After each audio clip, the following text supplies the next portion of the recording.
Some people love to say, I'm an alcoholic. That doesn't resonate with me. I just love to say I don't drink. That's more powerful. Would you say at this time that you were burnt out? Absolutely. The wine was a protective coping mechanism that was masking the burnout. And when I did decide to quit drinking, I had to take a week off work. What is the best way and the best tools to address anger or being shouted out in the office? Let's say you had that meeting, Bob hurt you. So he acknowledged, he apologized, and then the very next day, guess what Bob did again? What do we do now? You still follow that same template. You still document what happened. You still document the apology. And then the next time Bob does it, there you go. It's the same thing. Being a mother really makes you think about what am I doing in the world and how is it going to impact that next generation? Today's guest is Erica Rooney, a former C-suite executive turned entrepreneur who helps ambitious women break through what she calls sticky floors, the limiting beliefs and toxic behaviors keeping them stuck. Erica's here to share practical advice for navigating toxic workplaces and the motherhood versus career dilemma.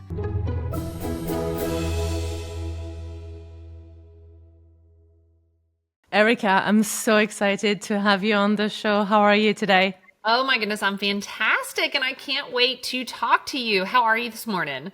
I'm really good, and I'm dying to ask you the question. Can you tell us what you mean by sticky floors, please? Oh, yes, girl. In my world, sticky floors are the limiting beliefs and toxic behaviors that keep you stuck. So it shows up like imposter syndrome, perfectionism, fear, burnout, but sometimes it's in our behaviors too, such as too much wine on a Wednesday, or maybe staying in the wrong relationship, or even working under a toxic boss for far too long.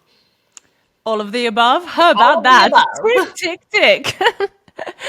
Erica, I really want us to hear a little bit more about how you shifted your career. I know you've spent years in HR and now you are an amazing entrepreneur, founder. Can you walk us through what you've learned in your HR roles that you now apply in what you do? What is your mission and who do you do it for?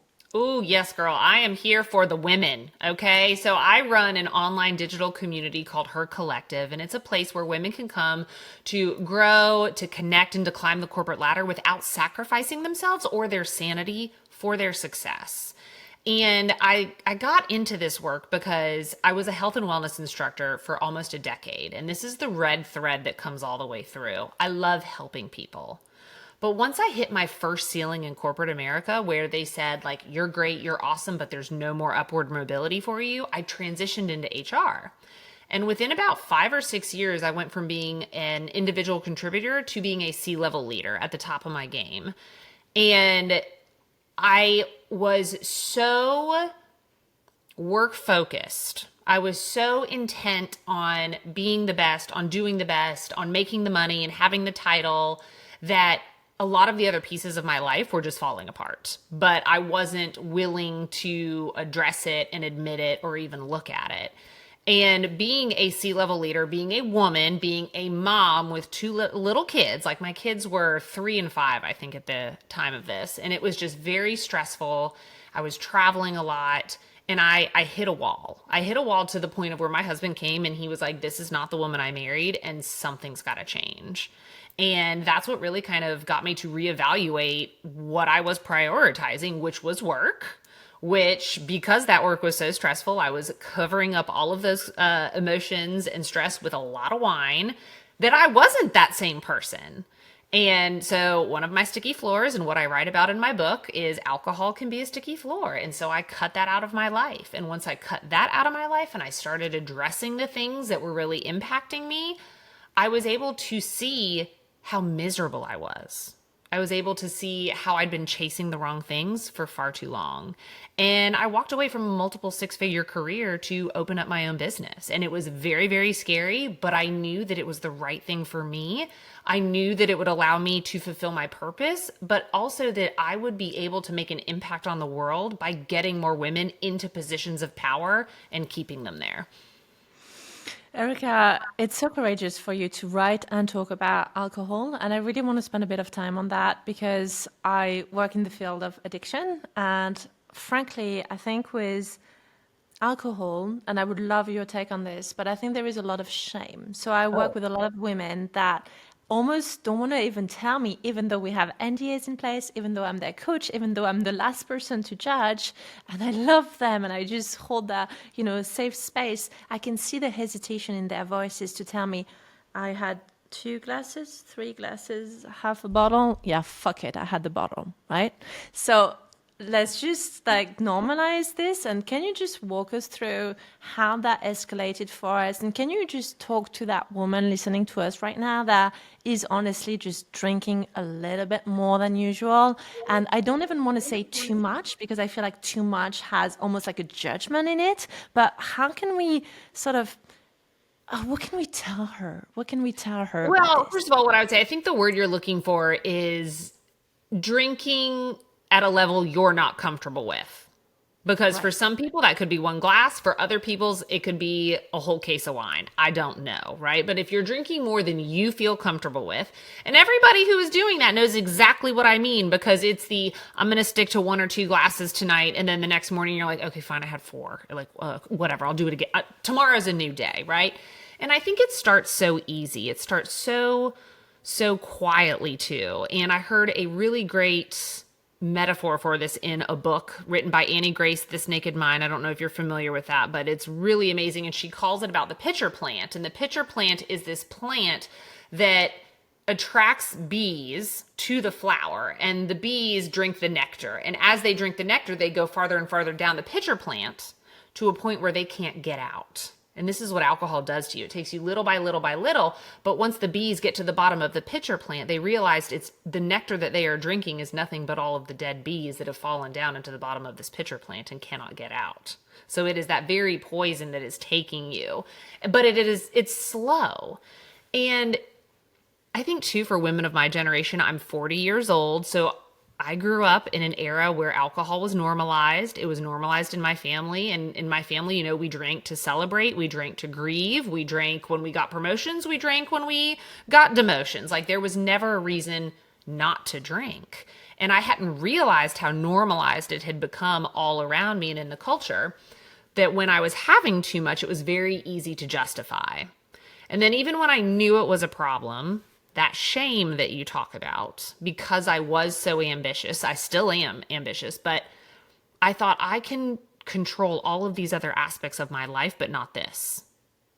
And that was really hard to cope with, because it felt like all of these other people can do it, but I can't. What's wrong with me? And it wasn't something that I wanted to admit for a long time. And you said, people didn't admit it to you.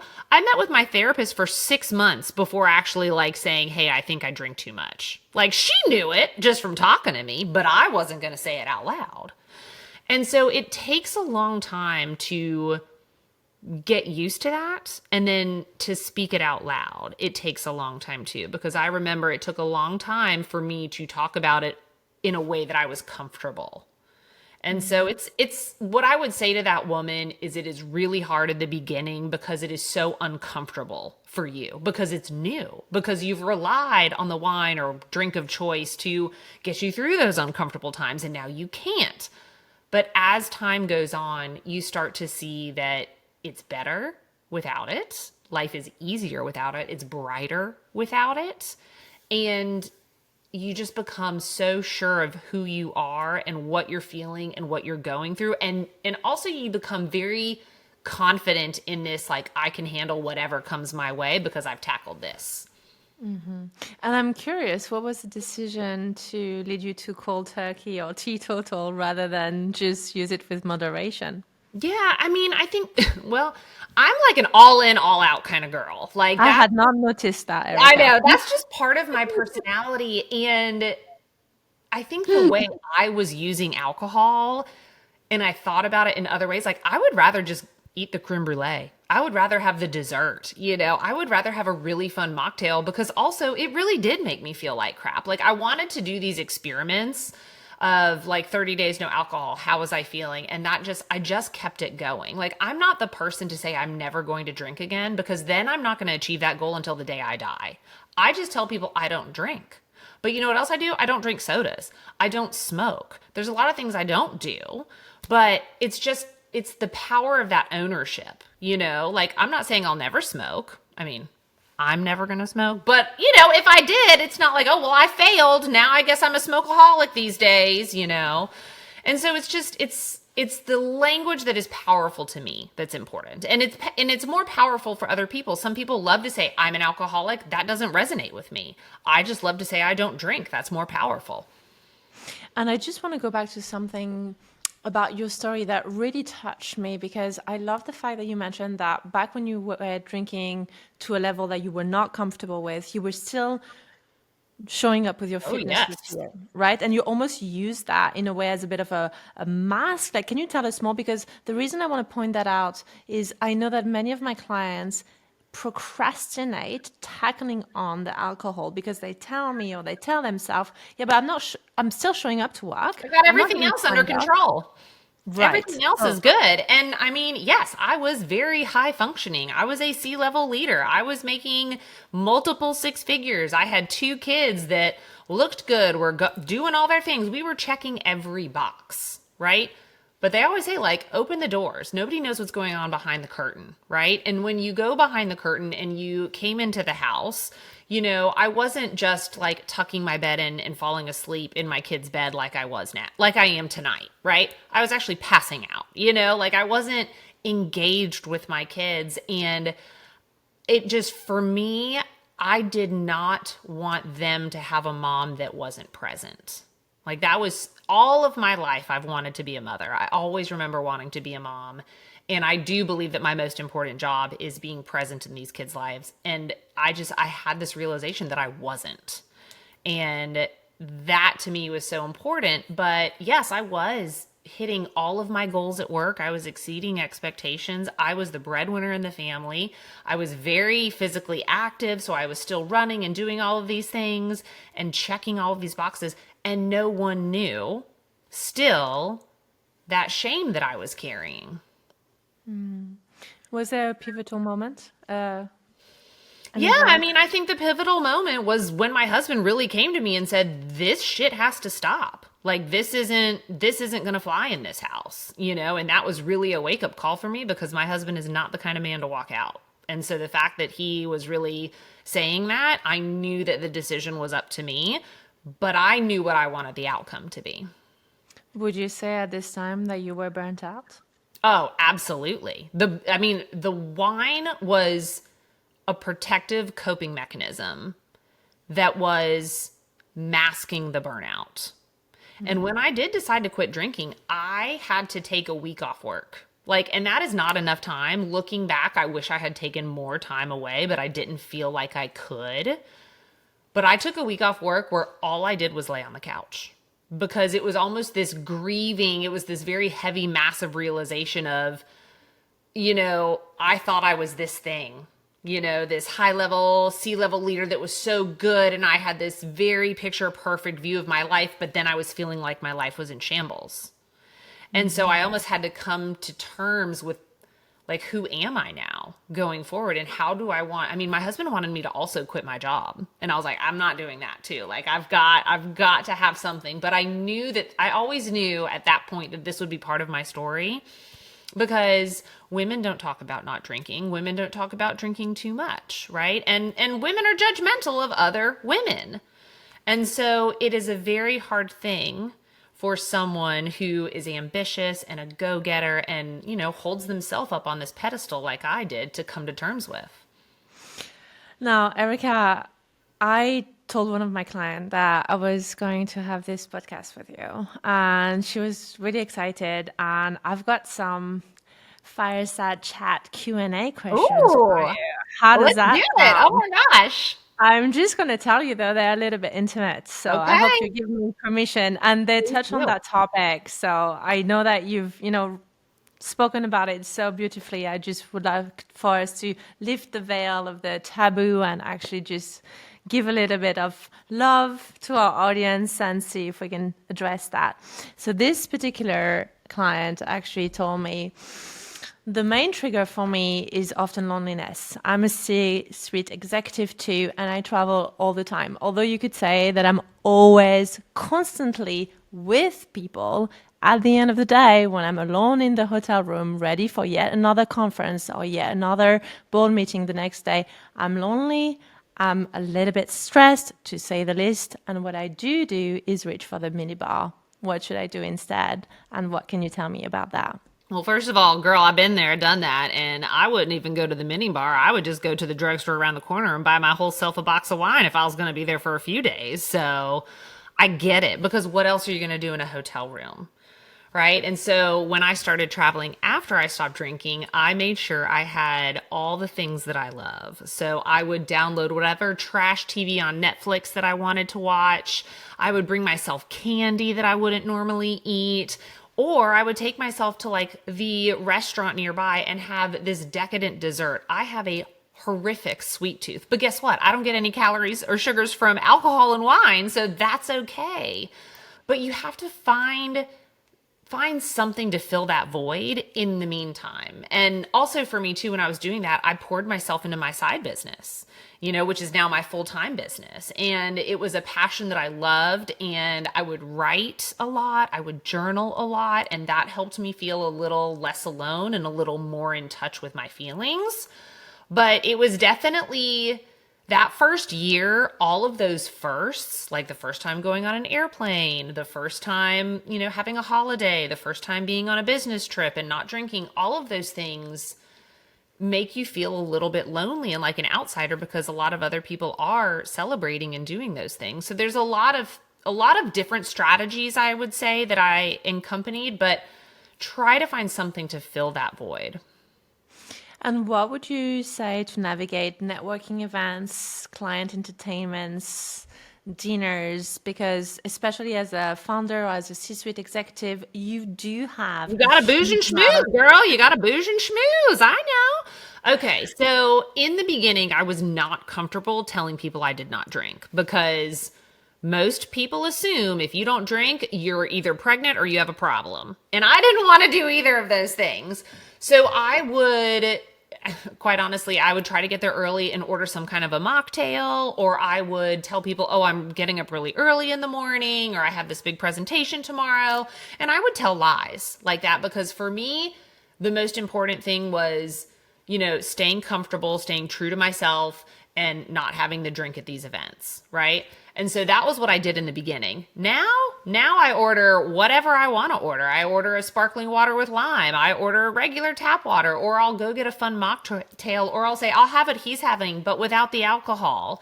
And so I've become much more comfortable ordering that way and just telling people I don't drink. And I do also think even in the last few years, people are more accepting of that. But it depends on where you're at in your sober curious journey, how you would approach that. I really appreciate that conversation, and I think it would be really good to shed some light.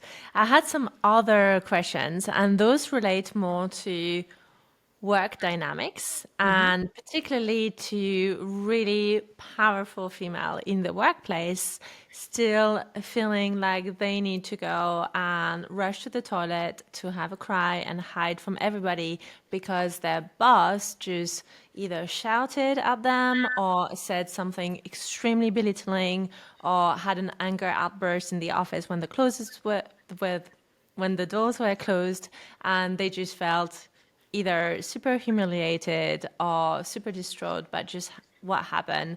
And they know that if they go to HR, they're going to be met by, oh, but he's the highest biller, he's the team leader, we know that we cannot get rid of him, you just have to tough it up and grow a thicker skin. Well, first of all, that's a terrible response from HR. That is a terrible response. And I wish that didn't happen, but I know it does. And it's kind of a multi-pronged answer. So the first answer is, of course, you should never stay in a toxic workplace, right? Like, that is obviously toxic. They're not going to change their ways. That is a place you should probably start looking to go elsewhere. However, I know that is not always an option for people, right? Whether you have to stay there for financial reasons or you can't find a new job or whatever, I get it, right? And if that's the case, you've got to start putting up some boundaries and some very serious ones in place to protect you from those things, right? Whether that's I'm only going to meet with these people in person when there's other people, but you hold fast to those boundaries, right? And make sure that you have witnesses, make sure you're collecting receipts. Okay. Those are things in writing. Those are having witnesses with you, because once you can start to document those things, right? You step away from this he said, she said mentality, and more so into like, hey, here's the tangible things that are happening and we have proof about it. And then you can maybe move forward with that in a different way, right? But if you're enjoying this show so far, I just have a very quick favor to ask you. Could you go ahead and click the follow button or the subscribe button? It would mean so much to me, and it would really help to grow our show so that we can enhance the production, we can bring you the best possible guests, and we can have the most amazing conversations. So if you haven't already done this, please take a moment today to go ahead and click the follow button or the subscribe button. Thank you so much. And now let's go back to this amazing conversation. It's a challenge when you're having an HR team that is not there for the people. And I tell people all the time, there's good HR and there's bad HR, right? Good HR would not allow that. They would remove the perpetrator. They would have trainings. There would be a process, right? That other kind of HR does exist. And if you're a woman and you cannot leave that position, you've got to get the boundaries, and then you've got to make it safe for you, which is by having people with you at these meetings or doing whatever you could to protect you in the scenario. And this was quite an extreme example, but how would you know if you are in a toxic environment or if you should just grow a thicker skin? Like, how do you evaluate that? Because I get those conversations a lot where I see my clients coming up to me and telling me, I just need a sounding board. Like, is it me? Should I be more resilient? Is that okay to talk to me this way, or to do this or to do that? Or is that toxic? Like, how do you evaluate that? Do you have a sixth sense for it? I mean, here's the thing, right? And this is the thing about HR. It depends on the person. You know, I've been in situations where I have told people, you kind of got to toughen up about that. You know, for example, in the US, if you say you guys, right? Where I live, that means anyone in the room. It does not mean the male gender. But in other areas of the world, you guys mean men. Only men, not women. And so if a woman were to come to me in my office today and said, oh, Bob said you guys, he's discriminating against women, I'd be like, okay, we've got to toughen up here. Okay. Like, that's not how that was intended. That's not how it was meant. And we'll talk through it. Right. But if it is that the male in your organization constantly takes your ideas and attributes them to some other man in the room, or constantly overlooks, you know, what you're saying in meetings, like, those are subtle toxic cues. And I do think it is easy to sometimes think like, is it me? Am I seeing this the way I'm seeing it? Ask the woman next to you and say, hey, am I seeing this right? Like, am I interpreting this right? And sometimes it really is good to have like you as a sounding board to bounce that off of, because we can get up in our heads so much. But what I would say is talk with somebody about it, because, you know, we all have these different lived experiences. And we view every interaction through the lens of which we see the world, not the other person. And so sometimes it is you, sometimes it's them. Mm-hmm. And if someone wanted to address that situation themselves, so let's say they're in a situation where somebody has been shouting or had an anger outburst in the office that really felt inappropriate and didn't feel right, and the person feels quite confidently that this was not an okay situation, but they want to handle it by themselves. As a former HR leader, what would you say to that person? What is the best way and the best tools to address anger or being shouted out in the office? Yeah, so actually I appreciate that you said before going to HR, because I 99.9% of the time recommend that people handle the situation themselves. Because often when you bring it to HR, it escalates the problem and it makes the other person even more defensive, more, you know, and it's all about intention and impact, right? And I tell people we've got to believe the best. So have the conversation first. And so if you were being shouted at by somebody and it wasn't appropriate, I'm a big fan of exiting the conversation as soon as possible, giving some breathing room, right? Some time for both parties to calm down, and then sending whoever, I always say Bob, send Bob that message to say, hey, I would like to connect about our meeting earlier. Is tomorrow at 5 o'clock a good time? That way Bob knows what you're going to talk about. If Bob is aware that he was yelling or not, we'll see, right? Maybe he does know he was out of line. Maybe he doesn't know that he was out of line, but he knows that the conversation is going to be about that meeting. You come and you simply say, hey, Bob, in our meeting the other day, it felt like things got heated and I did not appreciate the tone in which you responded to me. I would love to figure out what is the impact that you wish to have and how can we move forward, right? And it's just really level setting it. And then it kind of depends on how Bob responds. Sometimes Bob might say, yep, you're right, I overreacted, I'm sorry. Sometimes Bob might not admit it, right? And if he doesn't admit it and refuses, that could be a whole other situation. But I always say, try to be calm, try to just keep your emotions in check, right? And when Bob is done with his little rant, or raise your hand, interrupt him, and then just say, Bob, what is the purpose of this conversation? Like, I want to bring it back to that. What is the goal we're trying to get here? Because again, maybe Bob's your CEO. Maybe you can't, react a certain way. And so be mindful, be curious, because it's honestly because most people don't feel heard. And at which point would you bring it to HR? I would bring it to HR if in that conversation, if I approach Bob and Bob told me I was wrong, I wasn't yelling, and then he started to yell again.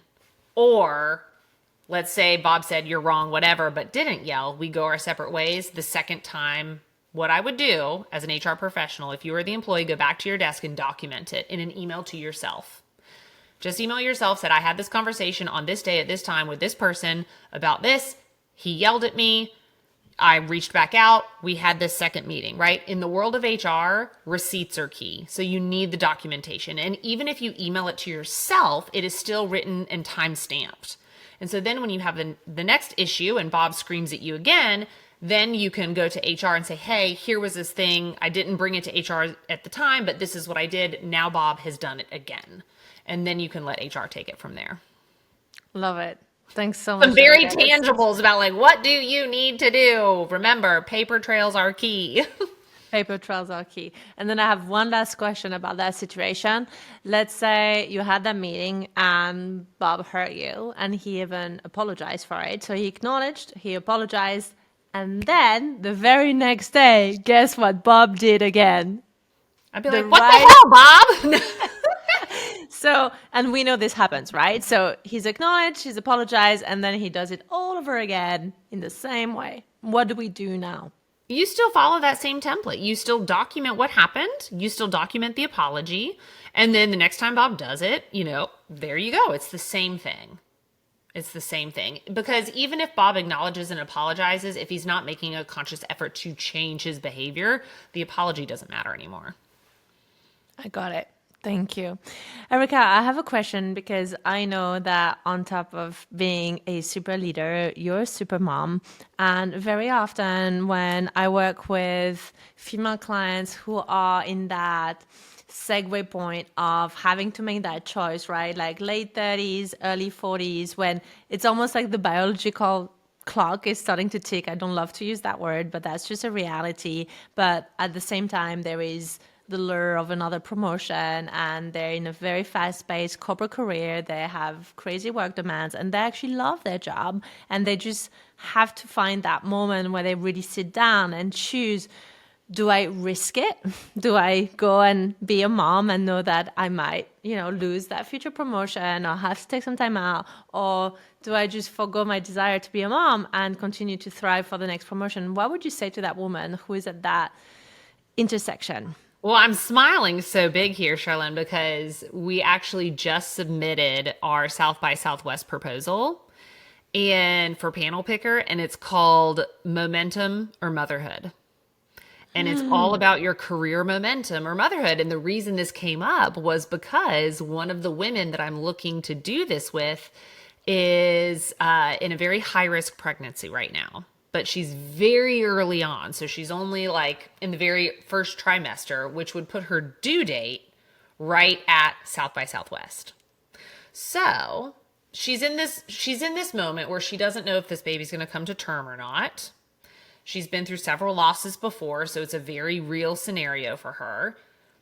Should she put herself forward for South by Southwest that's going to be in 9 months, or should she not, right? Like, do I go for the promotion? Do I do the thing? And these are very real things that men don't have to consider or think about.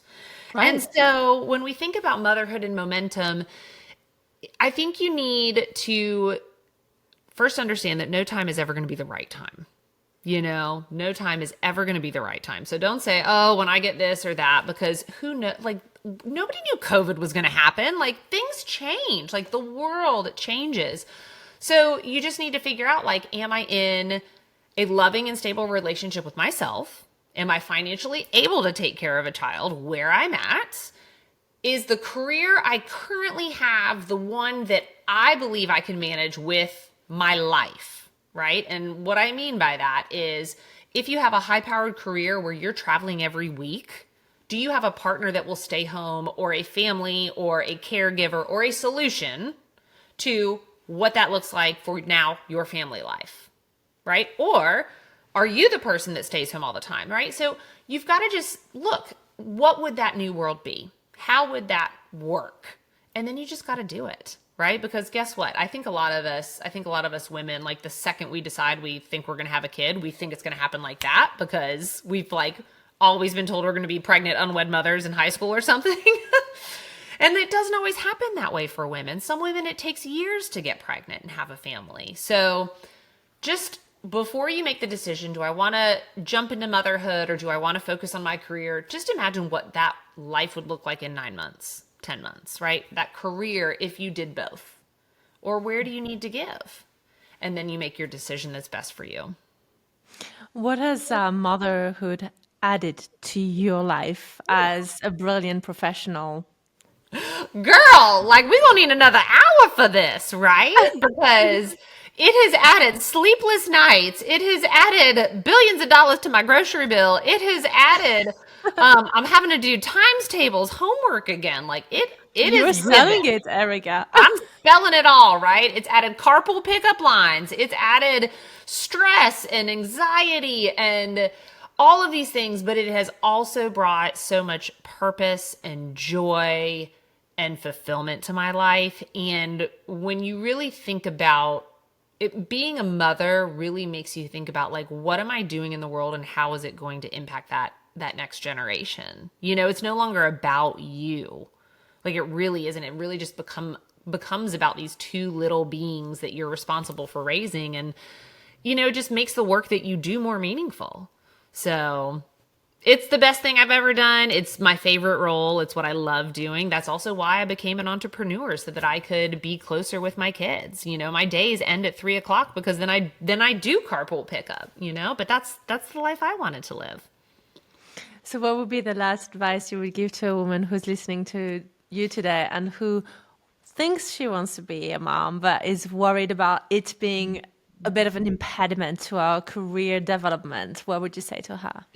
No, it is not, girl. I would say that's a limiting belief. That is a limiting belief. And if you think that, I want you to look to me, who started at the bottom with one little baby and grew to the sea level with 2 little babies. And so if I can do it, I know you can do it.